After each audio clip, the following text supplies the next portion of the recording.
I don't know a lot about jail, but I know I ain't going sick because I still had Suboxone, and I was going to be withdrawing. And I already knew what people do to get drugs in jail. So, I wrapped it all up in a few fingers and I put like the Suboxone up, and so I keistered the Suboxone and eventually a few hours go by and I'm getting really sick withdrawing. And this is crazy, dude. I'm in that, holding cell. I'm handcuffed to the pole, and I was like just filthy because I was on these crazy heroin binge and living bad. I didn't have no clean clothes, I don't think, and I changed into dirty clothes just to get out of that description. Because I thought if I changed clothes and then went walking out, I might get away, maybe, but no. But I'm in dirty clothes and I stink, I think, and eventually I'm locked up and they have me in there for like 2 hours. So I'm like getting sick and I want that Suboxone. So I asked them, can I use the restroom? And they're like, yeah. So they take me. And when I'm about to go in, he says, what do you got to do? And I was like, or no, he didn't ask me. He walks in there with me and I was like, I got to take he's like, I got to watch you. And I'm like, well, I got to take, he's like, I got to watch you. And I'm like, never mind then. Cause I wanted to get that Suboxone out of me and take some, cause I was actually getting real sick. So he takes me back into the holding cell, locks me up. I take it out of me right there. Like, I knew it was wrapped like 4 times. So if I could kind of be careful, I wouldn't get it kind of gross. It was disgusting. I don't encourage this and I'm not proud of this. This is just how it was. Anyways, I take some out and I mean, was it a far reach up there to get that thing? Or? Nah. Like I got it out pretty easy, like within a couple seconds, I think. I don't know. I wrapped it up again. I kind of had to get my hands like dirty, but like, so I took the pill and then I had to wrap it up. And then I just like wiped my hands all over their walls. Like, my God. So then the cop comes in, dude. And at this point I'm well. And he's like, he reads me my rights. I lawyer up. That's immediately what you do. You see that on TV. Have you ever watched First 48? Like, I mean, that's murder, but it never helps them to talk. You know what I mean? Like, that's just what you do. I'm telling you this for later on down in the story. So he's like, all right, you reach my rights. I say, I want a lawyer. They come in, they say, can we photograph your hands? And I say, yeah, that's fine. And I remember the cop saw, bro, you smell like barbecue. Why are your hands so filthy?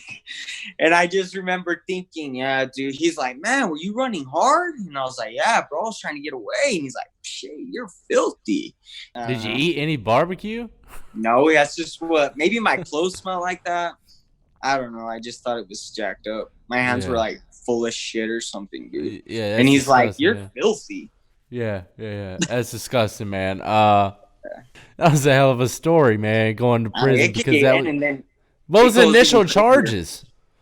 Bro, I was facing 86.5 years. I freaking laughed in court. I asked my public defender to add it up at that time, and I just laughed, and she thought like I was crazy, and I was like, there's no way. I'm fit. Like, kidnapping. So one of the kidnapping was I actually never even grabbed the dude and drug him around because I told you I started running around. I guess I'm part of the whole scheme, but I got hit with kidnapping with physical injury. That's 18 years. That's first degree. And then I got hit kidnapping for 9 years on the other chick, even though we let her go. We didn't even touch that girl. But we got hit with kidnapping and then so armed robbery on both. So it was always double.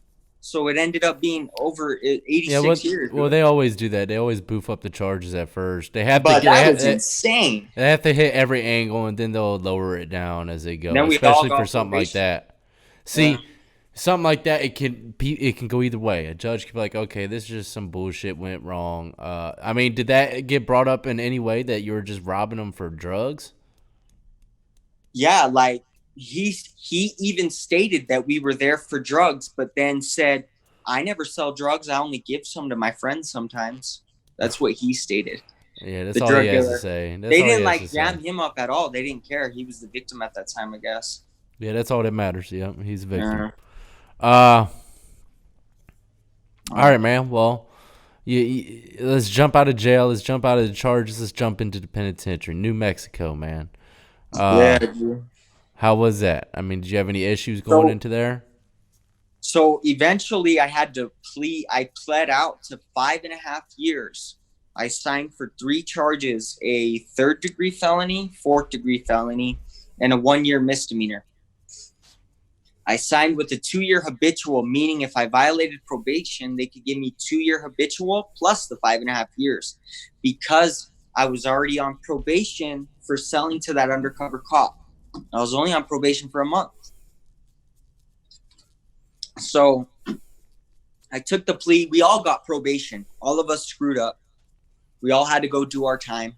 When I was in prison, dude, like, that sucked too, because before I went, I was asking people how does it work, and they're telling me, bro, you're from Burke, you're from Albuquerque, roll with the Burqueños, and they'll give you a care package when you get in, and it's like this, and Burke is huge, we're the biggest city, and they're trying to school me down on how it works and stuff, and I'm like, all right, and it actually sounded good. They would tell me, because at this time in lockup, I'm not trying to stay sober, bro. Like, I could do the time, and like I didn't, and I'm an amazing artist too. So I'm also like top 5 portrait artists in the whole state. In all the, like, I was well known for that, for my art.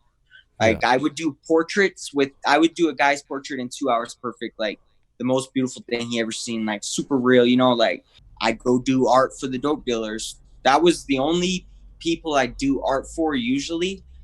In prison, I'd only do art for dope. Like, my main goal in prison was to stay high. And it's crazy, bro, because like I said, at this point I had already had hep C, but so when I go into prison, most people in New Mexico prison have severe hep C, dude. And they don't care. Like, if you have hep C and they do, they don't think nothing of it. Like they can't catch yours, when actually you can get a sub genotype. You could have two types of hep C because you've been exposed, by something.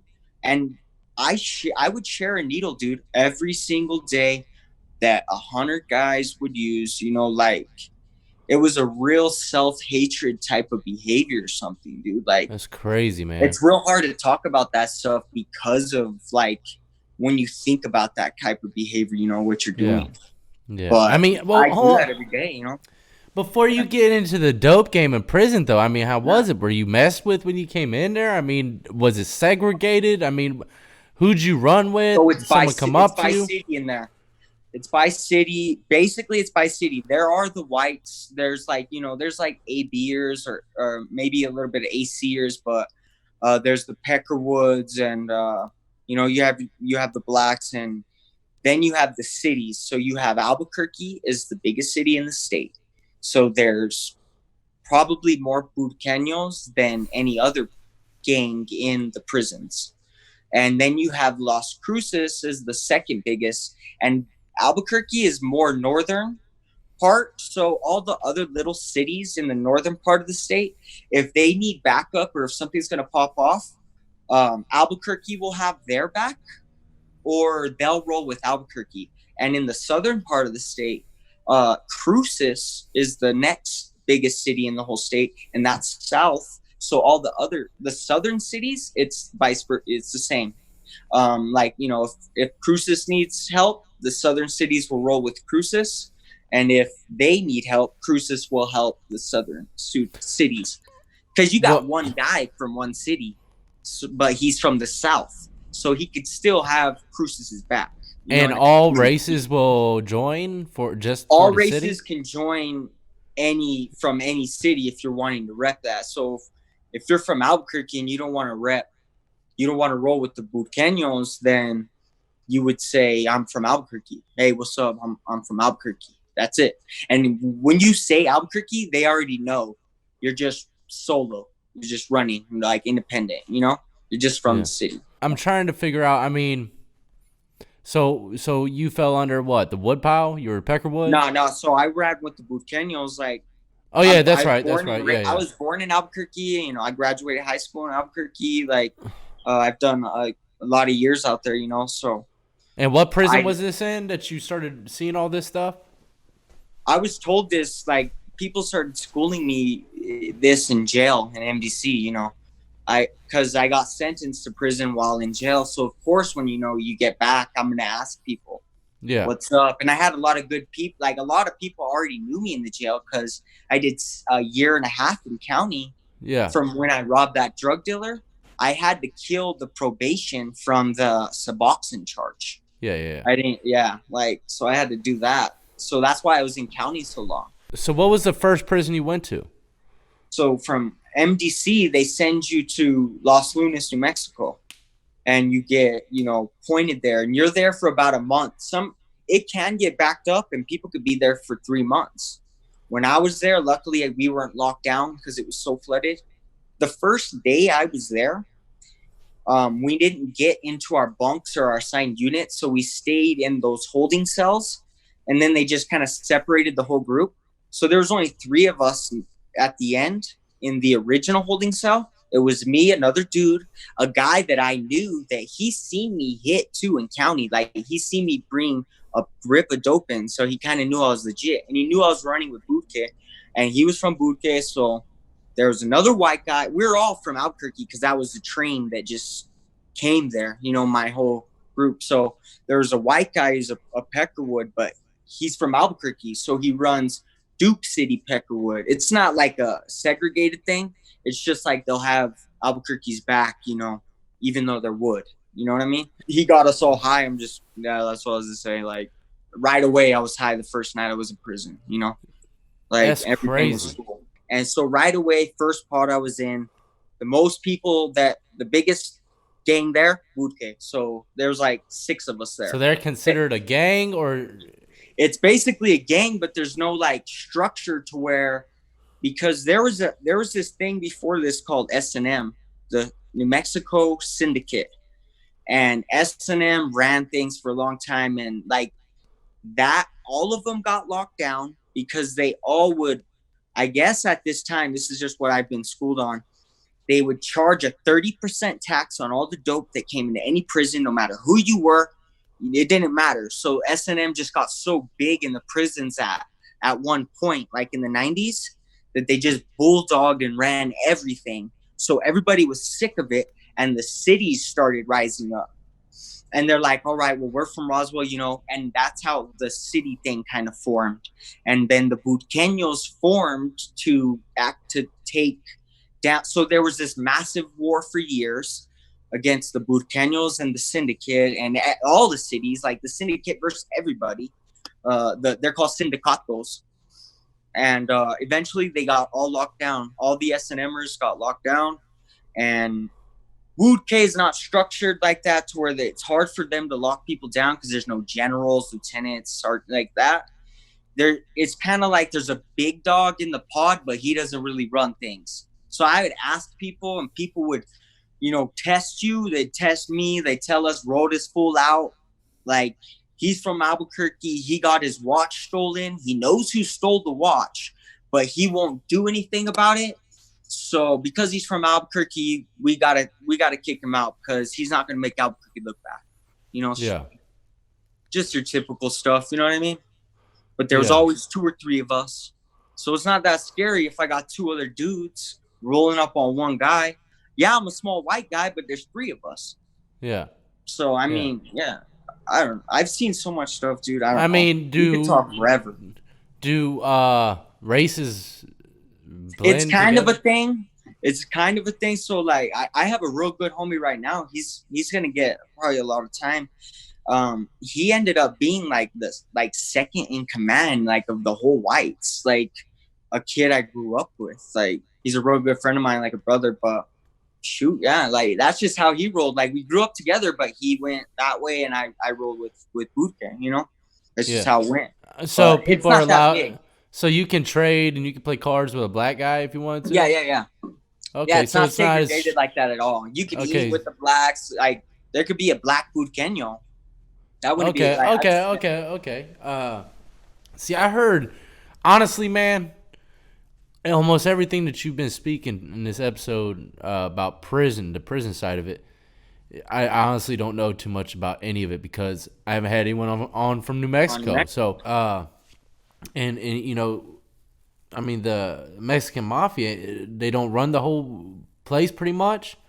No, and so if you're a Sureño, which is kind of associated with the New Mexican mafia, you know, like the 13, like all that stuff kind of, Yeah, it symbolizes a lot of the yeah. same things and structures. If they find out you're a Sureño, at least when I was there, and I just got out in 2017, so it's already been 3 years. Just this February 6th, like I got out 3 years. But if you're a Sureño and they find out, you're locked down immediately.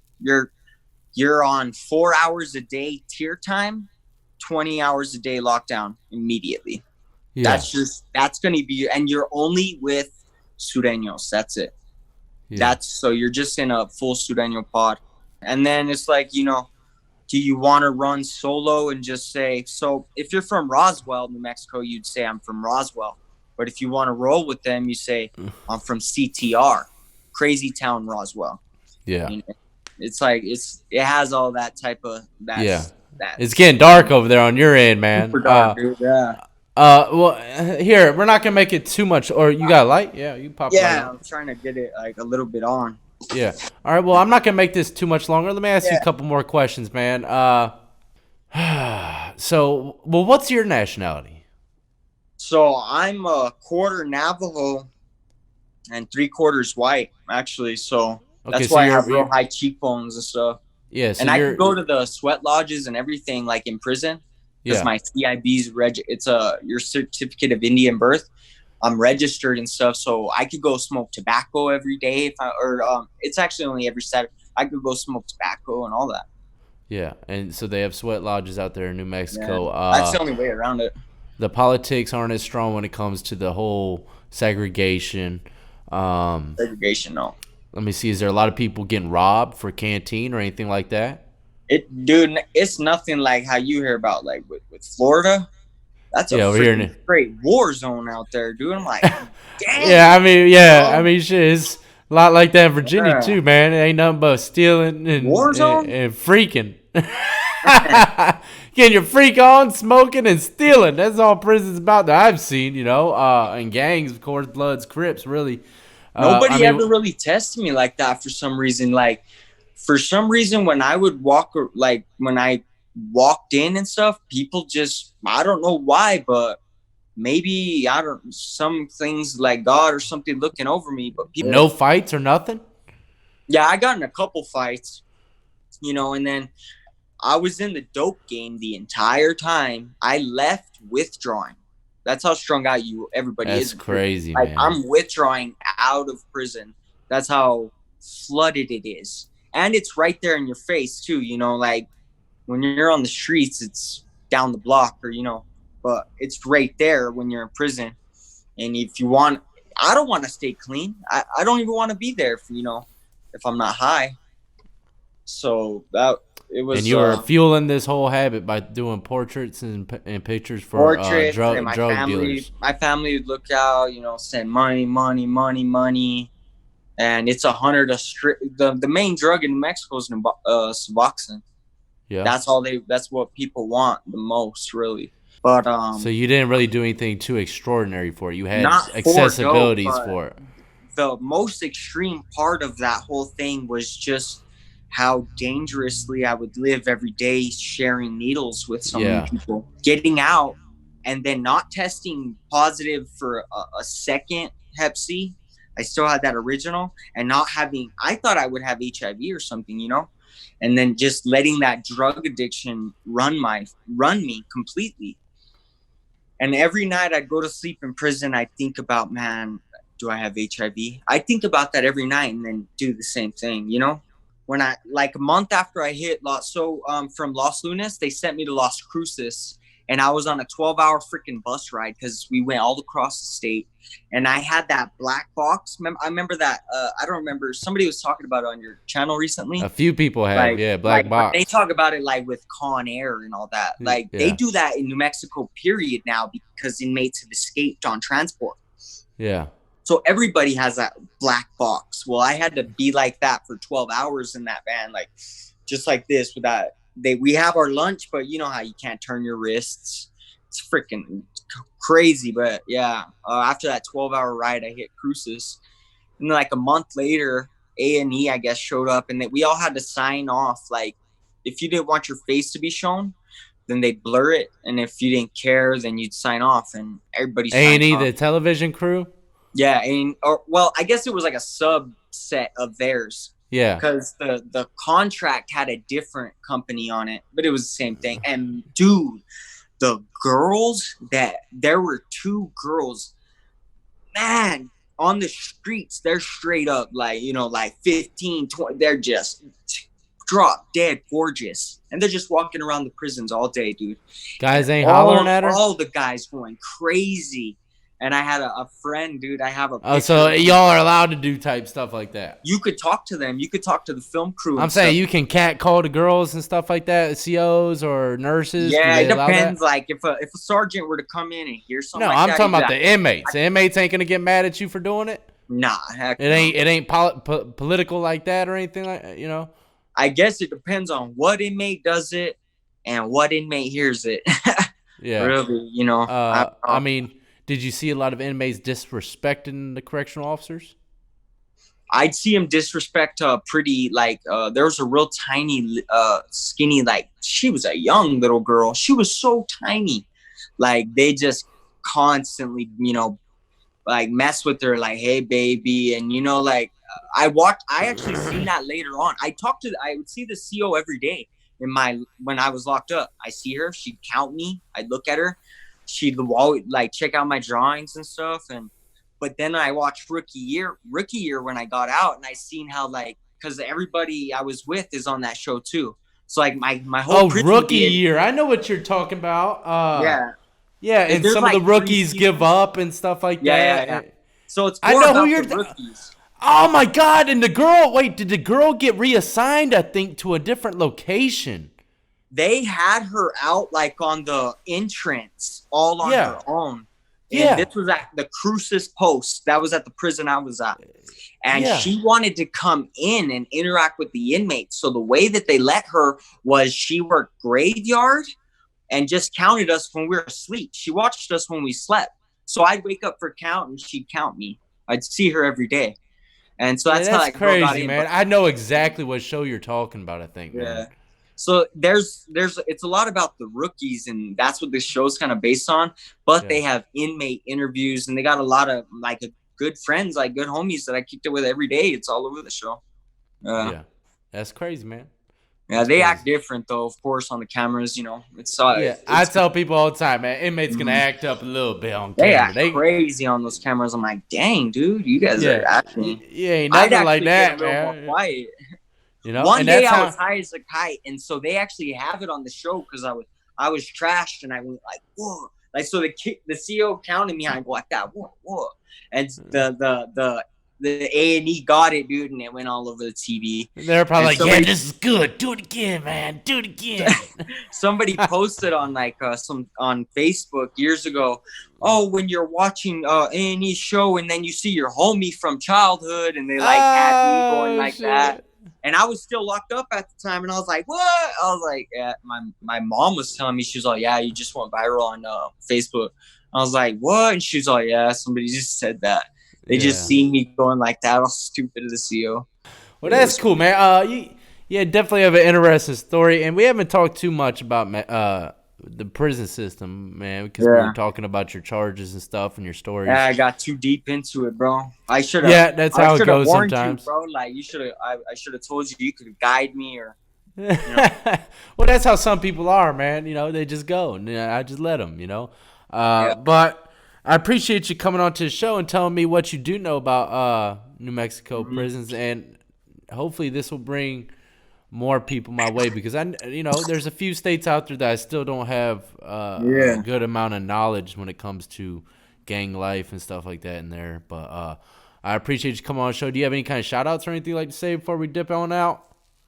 Nah, I don't know. I always wanted to do this stuff, dude. And I'd always think like, cause I'd seen you a long time ago. I'd be like, man, only if I could get an interview with Death and I could just get on. But yeah, I see how you just like, shoot people off if they really want that. Yeah. Well, I don't know what people want. I don't know what people are going to say about this or like when you're going to post it. Well, we'll find out, and then who knows? If they want something me to say, like I'd start. I like talking and stuff, but thing on YouTube is just it's Skeptical Drug Addict. That's my name. I always comment on your videos and stuff. Well, look, man, all you got to do, check out how this video does. If the people like you, tell your story. Tell a story on your channel, and see what happens. You never know. But yeah, man, I appreciate you coming on and tell your story. And you seem like a pretty down to earth individual. And look, man, you need to stay the hell away from drugs. You need to stay the hell away from prison, man. Life is good.